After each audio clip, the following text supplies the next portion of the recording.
আজ তোমাদেরকে এই ভিডিওতে দেখাবো ডাল লেক দিনের বেলা কেমন দেখতে হয় আর ঠিক রাতের বেলায় তার রূপ কিন্তু একদমই চেঞ্জ হয়ে যায়। চারিদিকে এত সুন্দর সুন্দর আলো দিয়ে সাজানো হয়।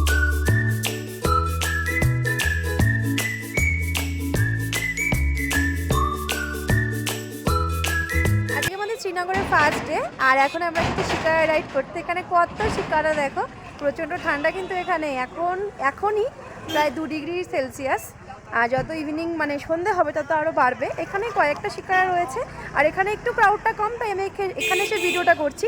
আর এই যে দেখো রাস্তার ওপারে যে ঘাটগুলো রয়েছে ওখানে প্রচুর প্রচুর শিকারা রয়েছে, ওখান থেকেও করা যায়। এখানে ঘাট 1 2 3 4 এরকম সামথিং কিছু রয়েছে, বাট আমি জানি না। আর আমার রাইডিং করা হয়ে গেছে আর আসার পর আমি ভিডিওটা স্টার্ট করেছি। আর আমি একটা ভুট্টা কিনেছিলাম, ভুট্টা খেয়ে আমার ঠোঁটটা এরকম হয়ে গেছে। ভুট্টাটা অতীব জঘন্য, আমার ভালো লাগেনি। মানে সুইটকর্ন, আমি সুইটকর্ন খেতে খুব একটা ভালোবাসি না। তো ওটাই। তোমার কেমন লেগেছে শিকার রাইড করে? খুবই ভালো। প্রথমে একটু ভয় ভয় পাচ্ছিলাম, এত দুল ছিল না, প্রচণ্ড ভয় লাগছিল।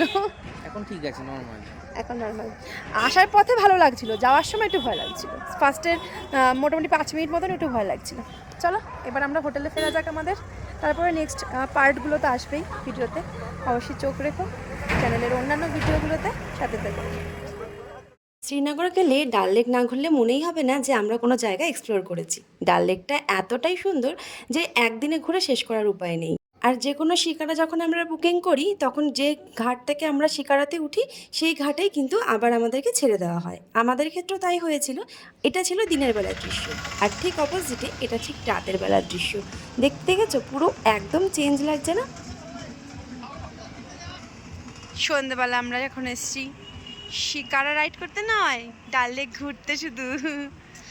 এই যে ঠান্ডায় ডাল লেকের পাশে যেন আরো বেশি ঠান্ডা।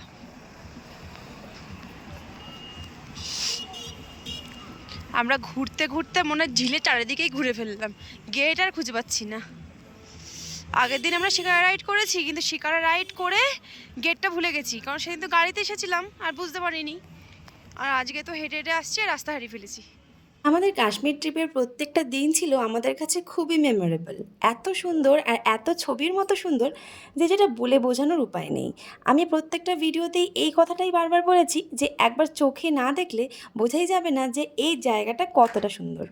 আচ্ছা, আমার কাশ্মীর ট্রিপের কোন পার্টটা তোমাদের সবথেকে বেশি ভালো লেগেছে? যদিও কিন্তু এখনও কিছু পার্ট রয়ে গেছে যেগুলোর এডিটিংয়ের অভাবে আমি তোমাদের সাথে শেয়ার করতে পারিনি।